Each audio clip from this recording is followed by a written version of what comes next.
서로 교독하겠습니다. 제가 먼저 요한계시록 11장 1절 말씀 읽겠습니다.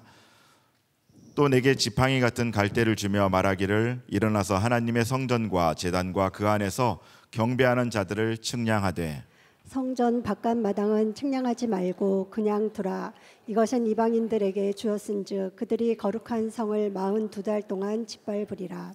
내가 나의 두 증인에게 권세를 주리니 그들이 굵은 베옷을 입고 1260일을 예언하리라.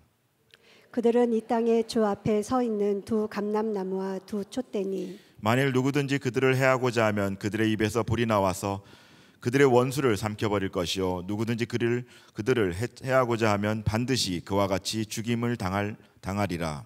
그들이 권능을 가지고 하늘을 닫아 그 예언을 하는 날 동안 비가 오지 못하게 하고 또 권능을 가지고 물을 피로 변하게 하고 아무 때든지 원하는 대로 여러 가지 재앙으로 땅을 치리로다. 그들이 그 증언을 마칠 때에 무정에로부터 올라오는 짐승이 그들과 더불어 전쟁을 일으켜 그들을 이기고 그들을 죽일 터인즉 그들의 시체가 큰 성 길에 있으리니 그 성은 영적으로 하면 소돔이라고도 하고 애굽이라고도 하니 곧 그들의 주께서 십자가에 못 박히신 곳이라.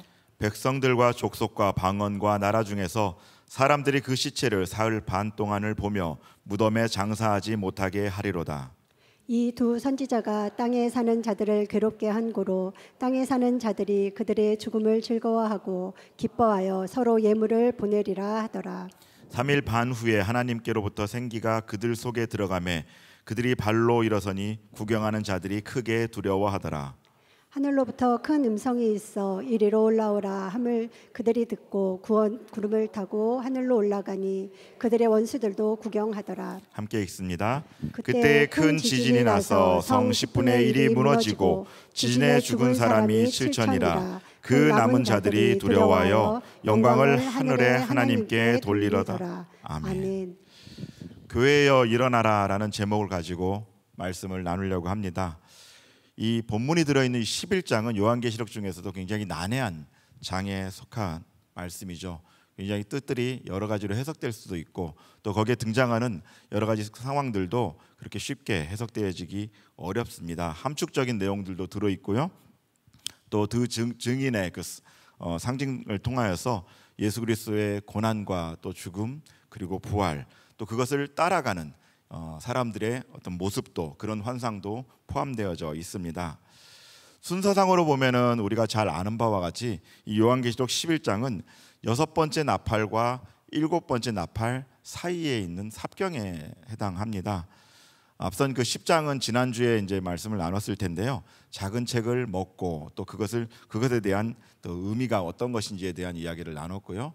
오늘 11장은 두 증인에 대한 삽경을 통해서 또 종말의 때에 있을 하나님의 증인들이 겪어야 될 상황에 대해서 이야기하고 있습니다.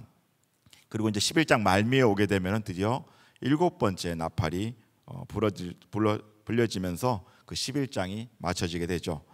오늘 우리가 다루고자 하는 본문은 그 사이에 들어있는 삽경에 해당합니다. 그리고 이 본문을 나누기에 앞서서 여기에 가장 많이 언급되고 있는 거죠. 두 증인에 대해서 먼저 어떤 것인지 좀 정리를 한 다음에 이 말씀을 이어나가는 것이 좋을 듯 싶습니다. 이것에 대해서 정립이 완전하게 되지 않으면은 말씀을 전체로 이해하는데 좀 쉽지 않기 때문인데요. 주석을 보면 굉장히 이 두 증인에 대한 이야기들이 다양하게 등장을 합니다. 율법과 선지자라는 이야기가 있고 또 구약과 신약을 나타낸다라는 이야기도 있고요. 모세와 엘리야를 상징한다라는 이야기도 있습니다. 또 교회를 상징한다고 그렇게 보는 견해도 있죠. 참 다양한 해석과 견해들이 존재하는데요. 그 중에서 우리는 본문 3, 4절을 통해서 두 증인의 그 성격에 대해서 보다 명확하게 그 의미를 유추해 볼 수가 있는데요. 교독합니다. 내가 나의 두 증인에게 권세를 주리니 그들이 굵은 베옷을 입고 1260일을 예언하리라. 그들은 이 땅의 주 앞에 서 있는 두 감람나무와 두 촛대니. 아멘. 아멘. 이 4절에 의하면 이 두 증인을 두 촛대라고 표현하죠. 근데 요한계시록에서는 앞선 1장에서 이미 촛대에 대한 이야기가 나온 적이 있습니다. 요한계시록 1장 20절 말씀인데요. 내가 본 것은 내 오른손에 7별의 비밀과 또 7금 촛대라. 7별은 7 교회의 사자요 7 촛대는 일곱 교회니라. 아멘.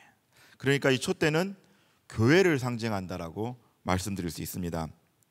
이런 상징성으로 미뤄볼 때 오늘 본문에 등장하는 이 두 촛대는 복음을 증거하는 그런 신실한 그런 사명을 잘 감당하기에 신실하게 서 있는 그런 교회를 상징한다라고 말씀드릴 수가 있죠. 좀 더 풀어보자라면 이렇게 이야기할 수 있습니다. 모세와 엘리야와 같은 그런 권세를 지니고 있으면서 복음을 전하는 그런 신실한 교회, 또는 그 교회에 속한 신실한 그런 하나님의 종들을 상징한다라고 말씀드릴 수가 있죠. 이것이 보편적인 견해입니다. 자, 본문에선 그 두 증인이 일곱 번째 나팔이 불리기 전까지 복음을 증거하며 또 능력을 행하는 그런 사역을 감당하고 있는데요. 그렇기 때문에 시대가 어려울수록 교회 역할이 점점 더 커집니다. 또 시대가 혼란스러워질수록 이 믿음의 사람들, 하나님의 사람들이 해야 될 일들이 점점 더 많아지는 것이죠. 사회가 교회를 걱정하는 것이 아니라 교회가 사회를 걱정해야 돼요. 점점 더 사회가 어지러워질수록 그 일들을 우리 교회가 감당해야 되는 것이죠. 그냥 우리끼리 잘 되고 우리끼리 부흥하고 우리끼리 뭔가를 하는 것이 아니라 그 영향력들이 사회를 향해서 흘러나가서 그들이 이 시대를 분별할 수 있도록 우리가 그 역할을 감당해야 된다는 말입니다. 자, 다시 본문을 보면요, 종말의 때에 어려운 상황임에도 불구하고 두 증인이 신실하게 자신들에게 맡겨진 그런 사역을 감당하고 있음을 알 수가 있는데요. 5절 말씀 같이 함께 읽겠습니다. 시작. 만일 누구든지 그들을 해하고자 하면 그들의 입에서 불이 나와서 그들의 원수를 삼켜버릴 것이요, 누구든지 그들을 해하고자 하면 반드시 그와 같이 죽임을 당하리라. 아멘. 이 그들의 사역하는 모습을 입에서 불이 나오고 그 불로 원수들을 삼켜버린다라고 표현하고 있는데요. 그들이 얼마나 뜨겁고 또 얼마나 성령 충만함으로 사역을 했는지 그들을 해하려고 했던 이 무리들이 그들을 통해 역사되어지는 그 초자연적인 그런 하나님의 능력과 그들이 가지고 있는 그 말씀의 능력으로 인해서 철저하게 그 악한 세력들이 무너지고 있음을 보여주고 있습니다. 다시 말해서 하나님의 능력과 또 그동안 잘 훈련되어진 이 교회의 말씀의 능력으로 말미암아서 하나님의 구속사를 방해하는 악한 세력은 필연적으로 무너질 수밖에 없음을 이야기하고 있는 것이죠. 하나님의 능력은 물론 엄청납니다. 그런데 여기서 보면요, 말씀으로 무장된 이 교회의 능력, 그 교회의 수준도 정말 대단하다고 말할 수 있죠. 교회가 힘이 있는 거예요. 그래서 교회에서 받는 훈련이 중요합니다. 계시록은요, 종말론을 다룬 그런 성경이지만 동시에 교회의 완성, 그러니까 이 연약한 교회가 성장을 해서 예수 그리스도의 신부의 수준까지 올라갈 정도로 그렇게 훈련을 받아야 된다는 그 내용, 그 교회의 완성을 다룬 책이기도 합니다. 그렇기 때문에 교회가 말씀으로 무장된다는 것은 너무나도 중요한 것이죠. 자, 두 증인의 사역이 이제 구체적으로 드러나는데요. 6절 말씀 같이 읽겠습니다. 시작.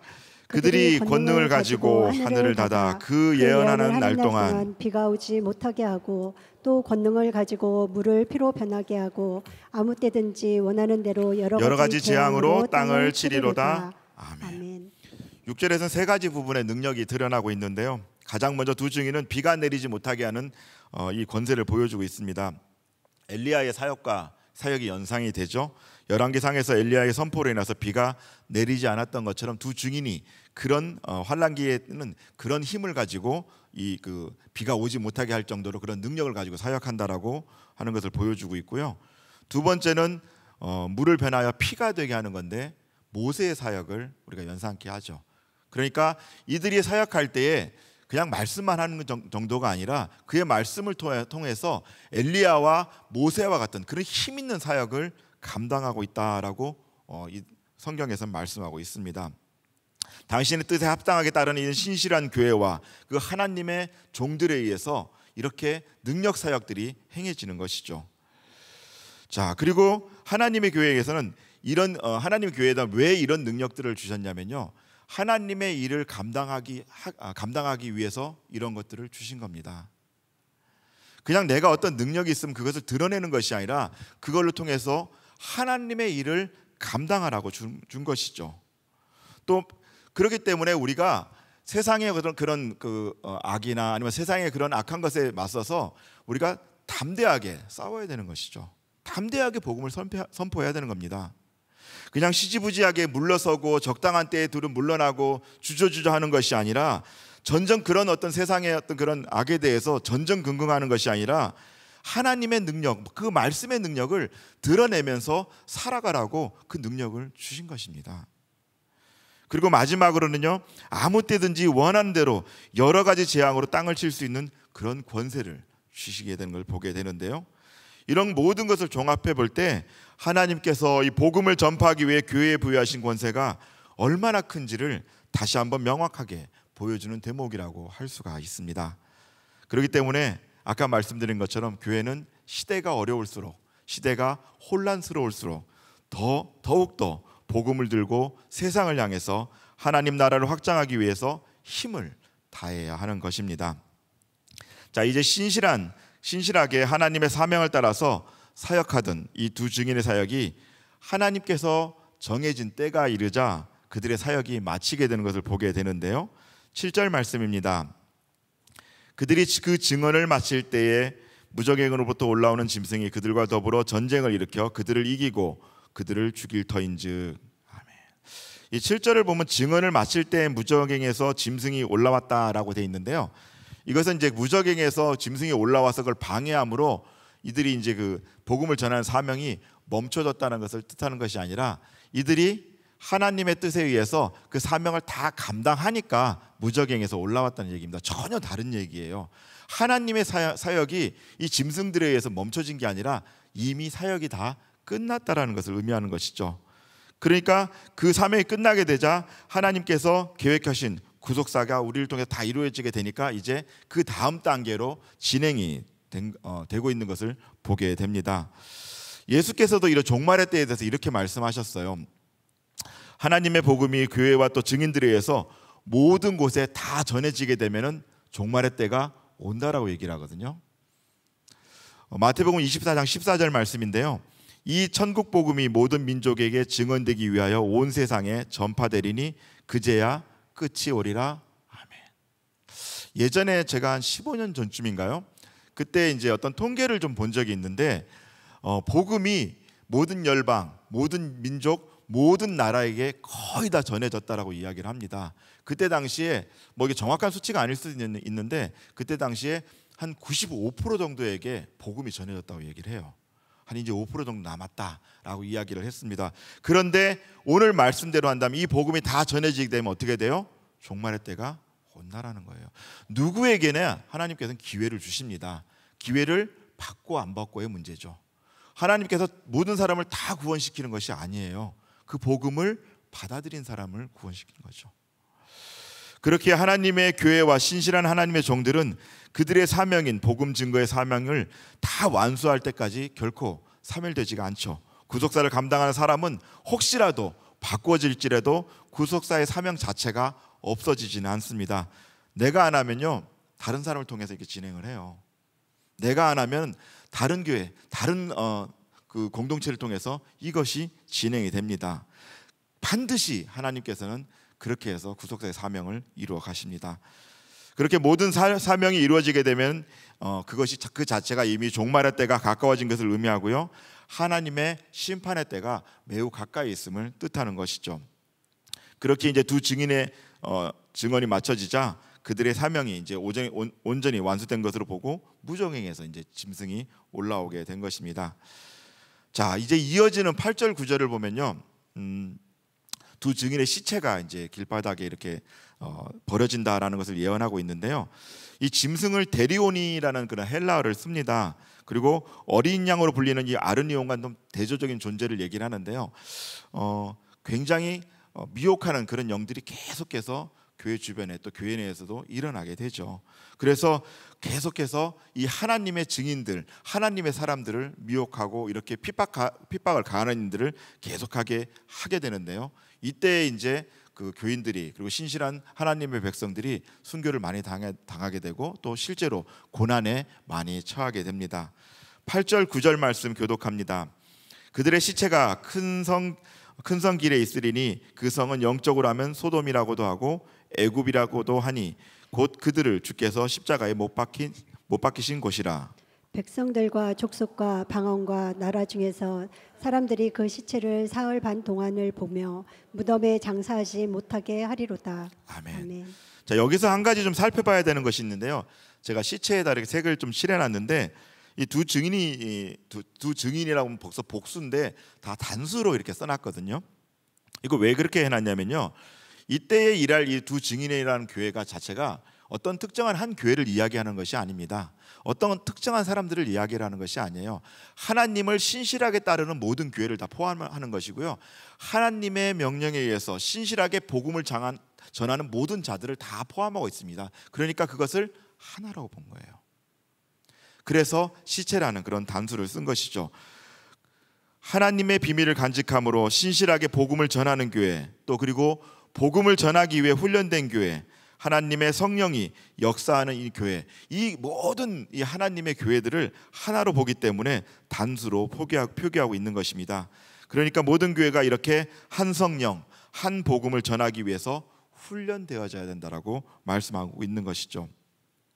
그리고 그런 참된 교회와 이제 그런 신실한 종들이 자신의 사명을 다한 후에 십자가에 못 박히신 그 예수 그리스도의 본을 따라서 동일하게 그 사명을 감당하며 핍박을 받게 되는데요, 이것이 교회가, 그리고 신실한 하나님의 종들이 짊어져야 될 십자가고요, 우리가 짊어져야 될 십자가입니다. 그 십자가를 짊어질 때에 우리는 주님을 따르는 교회, 또 주님을 따르는 종이라고 할 수가 있습니다. 마태복음 10장 38절 말씀입니다. 또 자기 십자가를 지고 나를 따르지 않는 자도 내게 합당하지 아니하리라. 아멘.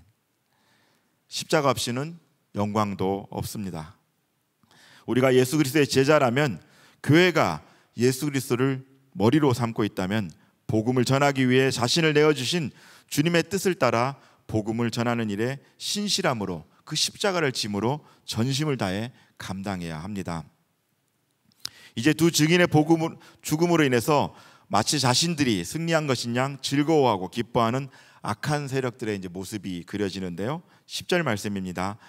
이 두 선지자가 땅에 사는 자들을 괴롭게 한 고로 땅에 사는 자들이 그들의 죽음을 즐거워하고 기뻐하여 서로 예물을 보내리라 하더라. 아멘. 참으로 어리석은 모습이죠. 땅에 사는 자들은 이 두 증인의 사역, 그러니까 복음이 전해질 때 돌이켰어야 돼요. 그들을 핍박하는 것이 아니라 하나님의 주신 그 기회 앞에서 하나님 앞으로 회개했었어야 돼요. 자신들에게 주어진 마지막 기회를 이렇게 날려버린 겁니다. 그럼에도 불구하고 자신들에게 닥쳐올 그런 미래를 생각하지 못하고 기뻐하고 즐거워하고 있는 모습을 보면서 이런 생각이 들더라고요. 우리도 마찬가지인 것이죠. 하나님의 말씀을 듣고도 돌이키기는커녕 그들을 배척하고 오히려 복음을 전하는 자들을 회방하고 핍박하는 이 시대의 영적 맹인들의 그런 형태와도 같다라는 그런 생각을 하게 됩니다. 늘 깨어서 하나님의 복음을 듣고 또 말씀을 분별해야 함에도 영적인 잠에 빠져 있다면 오늘 말씀에 등장하는 이 땅에 사는 자들과 다를 바가 없는 것이죠. 이제 그들에게 남은 것은 심판뿐입니다. 아울러 그런 행동의 대가는 먼 훗날이 아니라요, 바로 지금 이미 그들의 삶 속에서도 계속해서 진행되고 있음을 보게 됩니다.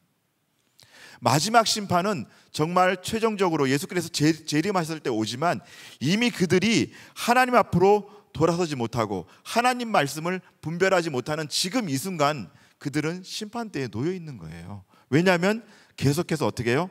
악한 길로 갈 수밖에 없기 때문이죠. 그 자체가 이미 심판이라는 겁니다. 자, 이제 심판 11절에 와서 반전이 시작되는데요, 사역을 모두 감당한 교회를 향한 박해가 하나님께서 허락하신 시간이 지나자 역전되는 이런 현상이 일어납니다. 11절 말씀입니다. 같이 읽겠습니다. 시작. 3일 반 후에 하나님께로부터 생기가 그들 속에 들어가매 그들이 발로 일어나니 구경하는 자들이 크게 두려워하더라. 아멘. 자, 3일 반 동안 두 증인의 죽음으로 인해서 땅에 거하는 자들이 기쁨과 이런 환희를 누렸지만, 그 시간은 한정된 시간이었어요. 하나님께서 허락한 그런 한정된 시간이었습니다. 그 시간이 지나니까 모든 상황들이 이제 역전이 돼요. 하나님으로부터 나온 생기가 두 증인 속으로 들어감으로 전세가 완전히 뒤바뀌게 되죠. 여기서 말하는 생기는 하나님으로부터 말미암은 생기를 얘기를 하는데요, 창조와 회복의 메시지를 여기 다 포함하고 있어요. 창조할 때도 하나님께서 생기로 불어넣고요, 회복할 때도 동일하게 마찬가지입니다. 에스겔의 마른 뼈가 일어날 때 하나님께서 생기를 부어주시잖아요. 동일한 것이죠. 죽임을 당했던 두 증인이 하나님의 생기에 의해서 온전하게 회복되고, 또 마치 원수의 목전에서 이렇게 상을 베푸시는 것처럼 그런 그 원수들 앞에서 높여지는 그런 일들이 일어나기 시작한 것이죠. 사랑하는 성도 여러분, 그리스도를 본받아서 우리 각자가 자기 십자가를 지고 고난을 받았다면 하나님께서 땅에 거하는 자들이 그들이 보는 앞에서 당신의 권능으로 하나님의 백성들을 보호하시며 붙들고 계셨음을 만천하에게 또 드러내고 보여주신다는 사실을 믿으시기를 원합니다. 하나님의 교회도 그렇고요, 하나님의 종들에게도 동일합니다. 그렇게 어떤 어려움이 있다고 할지라도 하나님께서는 교회와 성도를 반드시 회복시키시고 보호하시는 분입니다. 자, 그리고 모든 심판은 최종적으로 땅에 있는 자들에게 이제 덮쳐오게 되는데요, 13절 말씀 같이 읽겠습니다. 시작. 그때에 큰 지진이 나서 성 10분의 1이 무너지고 지진에 죽은 사람이 7천이라. 그 남은 자들이 두려워하여 영광을 하늘의 하나님께 돌리더라. 아멘. 두 증인의 사역으로 회개함으로 또 하나님께 돌이켰던 그들이 오히려 복음을 전하던 이런 교회를 핍박하고 그들을 배척한 대가는 결국 죽음이라는 심판으로 이어집니다. 그리고 이런 결과를 가져오느냐 그렇지 않느냐는 늘 어떤 선택을 하냐에 따라서 전혀 다른 그런 결과를 가져오게 될 수밖에 없음을 우리는 오늘 말씀을 통해서 깨닫게 됩니다. 어떤 것을 선택하느냐, 무엇을 선택하느냐, 어떤 자리에 있느냐에 따라서 나의 미래가, 나의 앞으로의 일들이 전혀 달라질 수 있음을 이야기를 하고 있는 것이죠. 그렇다면 여러분들은 어떤 자리에 서 있기를 원하십니까? 두 증인처럼 하나님의 사역을 감당하는 자리입니까? 아니면 그 사역을 배척하는 자리입니까? 두 증인처럼 하나님의 복음을 전하다가 핍박을 받고 부활을 경험하는 자리입니까? 아니면 복음을 듣고도 돌이키지 않고 있다가 최종적으로 심판을 받는 자리입니까? 우리는 하나님께 속한 사람들이고 하나님의 복음을 깨달은 사람들입니다. 그렇다면 마땅히 두 증인이 감당했던 사명을 감당하는 자리에 서 있어야 하고요, 비록 복음을 전하다가 핍박을 당할지라도, 하나님의 사명을 감당하다가 어려움에 놓일지라도 최종적으로는 하나님의 보호하심을 누릴 수 있는 그 자리에 서 있어야 합니다. 우리가 교회이자 하나님의 신실한 종이라면 나의 십자가를 지고 하나님의 복음을 전하는 그 사명을 감당해야 합니다.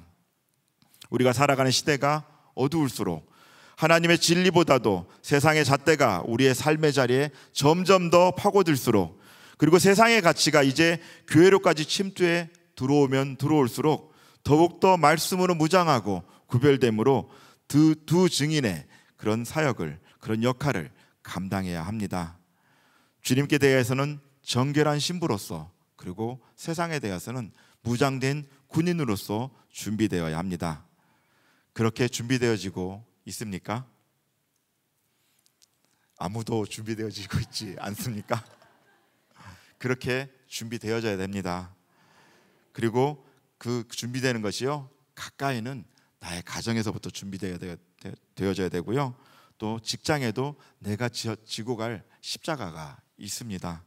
교회에서도 십자가가 있어요.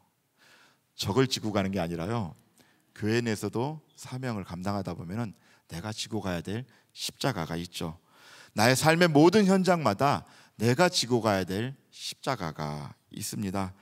그 십자가를 한쪽 구석에 세워두고 있지는 않은지 오늘 이 시간 나의 십자가를 돌아보시고 내가 져야 되는 그런 십자가라면은 담대하게 지고 가시기를 원합니다.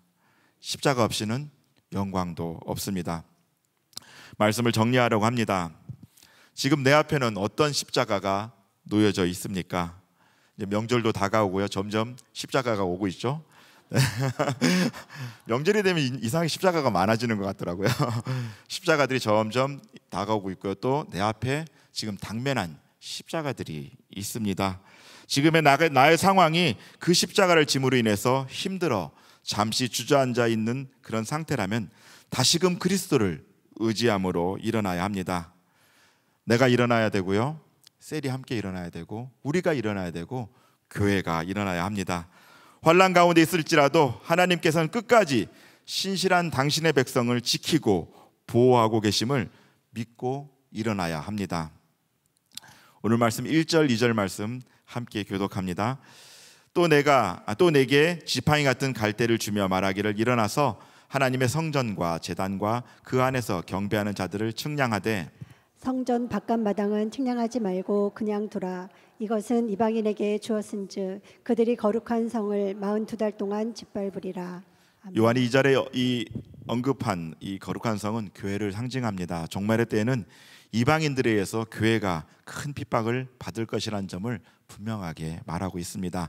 그러나 그 핍박 가운데서도 성전 바깥 마당은 측량하지 말고 그냥 두라라고 말씀하는 것처럼 교회에 대한 이방의 핍박이 이 진실한 성도들에게는 해당되지 않는 것입니다. 교회는 다니고 있지만 하나님과 무관된 삶을 살아가며 여전히 이방인처럼 살아가는 그런 자들에게만 내릴 것임을 분명하게 하고 있죠. 힘을 내서 일어나십시오. 우리는 하나님의 성전과 제단과 그 안에서 경배하는 자들이지 성전 바깥 마당에 있는 이방인들이 아닙니다. 하나님께서는 진실로 하나님을 경배하는 자들을 끝까지 보호하시고 지키고 계십니다. 하나님의 교회도 그렇고요, 하나님의 종들에게도 그렇습니다. 바라기는 어려움 앞에 주저앉는 것이 아니라 하나님의 사랑하심을 힘을 입고 그리스도의 능력으로 힘입어 일어날 수 있는 자들임을 믿기를 원합니다. 우리가 그런 자들입니다. 그렇게 주님의 능력으로 다시 일어나서 나의 십자가를 지고 또 어두운 시기를 밝히는 빛으로의 사명을 감당하시는 저와 여러분이 되시기를 주님의 이름으로 축복합니다. 하나님 아버지, 감사를 드립니다. 우리에게 그리스도를 보내주셔서 우리의 능력이 아닌 그리스도의 능력으로 살아갈 수 있게 하시고, 하나님 우리에게 복음을 부어주셔서 하나님 복음의 능력대로 살아가게 하심을 감사를 드립니다. 하나님, 이제 우리가 미성년자가 아니라 이제 주께서 허락하신 그 십자가를 지고 나아갈 수 있도록 도와주시옵소서. 세상을 향해서 또 가정을 향해서 내게 맡겨진 모든 삶의 자리에서 나에게 맡겨진 그 십자가를 지고 하나님의 뜻을 따라 나아가는 우리의 삶이 될 수 있도록 인도하여 주시옵소서. 감사드리며 존귀하신 예수 그리스도 이름으로 기도드립니다. 아멘. 결단 찬양 같이 함께 하시겠습니다.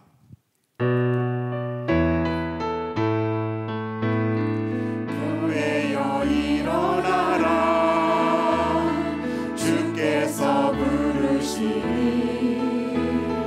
두려움과 집에 내려놓고 교회여 일어나라, 교회여 일어나라, 교회여 일어나라,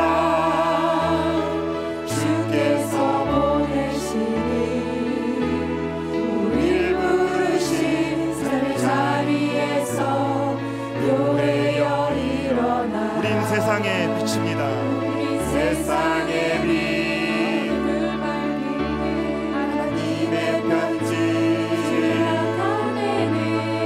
교회 통해 세상이 주를 보리라. 일어나라, 아버지 사랑으로, 아버지 능력으로 서로 하나 되어 그 빛을 비추라. 노래하라, 아버지의 사랑을, 아버지의 크심을 이 삶의 노래로 주님을 나타내라. 다시 한번 일어나라. 일어나라, 아버지 사랑으로, 아버지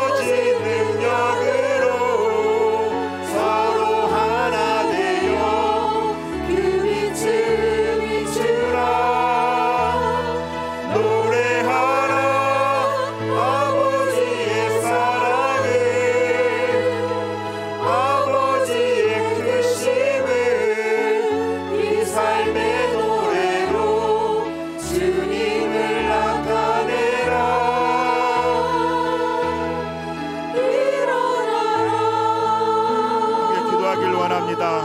우리 이 세상의 빛으로서 또 하나님의 대행자로서 그렇게 살아가야 합니다.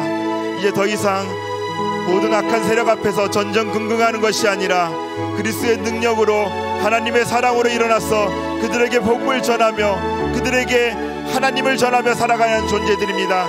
그렇게 살아가게 해달라고, 내 삶의 모든 자리에서 십자가를 지고 그렇게 살아가게 해달라고 우리 주님 이름을 한번 잡고 기도합니다.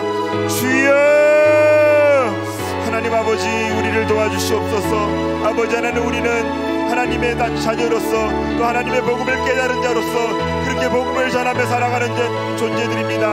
아버지 하나님, 세상의 악한 것 앞에서 세상이 혼란스러울 수 있도록 아버지 하나님, 그런 상황 가운데서도 하나님 더욱더 하나님을 믿고 의지하며 그리스도의 능력으로 살아갈 수 있도록 도와주시옵소서. 하나님, 우리가 하나님의 자녀입니다. 우리가 하나님의 증인들입니다. 아버지, 우리 교회가 하나님의 증인입니다. 아버지 하나님, 그 일들을 감당할 수 있도록 오 주여 도와주시옵소서. 주께서 부르실 때 내가 여기 있습니다 하고 나아가는 우리의 삶이 될 수 있도록 오 주여 도와주시옵소서. 그 일을 감당할 수 있도록 주여 도와주시옵소서. 성령의 능력을 더하여 주시옵고 하나님, 그리함으로 아버지 하나님, 우리가 모든 상황 앞에서 넘어지지 않게 하여 주시옵고 하나님, 하나님의 능력을 늘 많은 이들에게 선포하고 증거하며 나가는 하나님 복된 삶을 살아갈 수 있도록 오 주여 도와주시옵소서. 지금은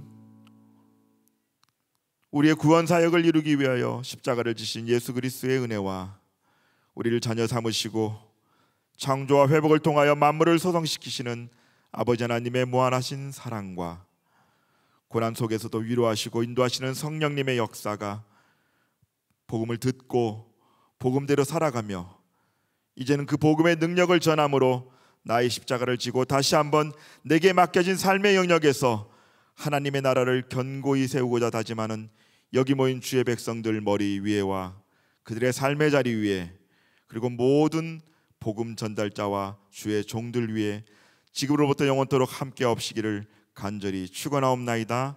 아멘. 오늘 말씀을 생각하며 또 우리 각자의 기도 제목을 놓고 주님 이름 한번 찾고 기도하시다가 자유롭게 돌아갑니다. 주여!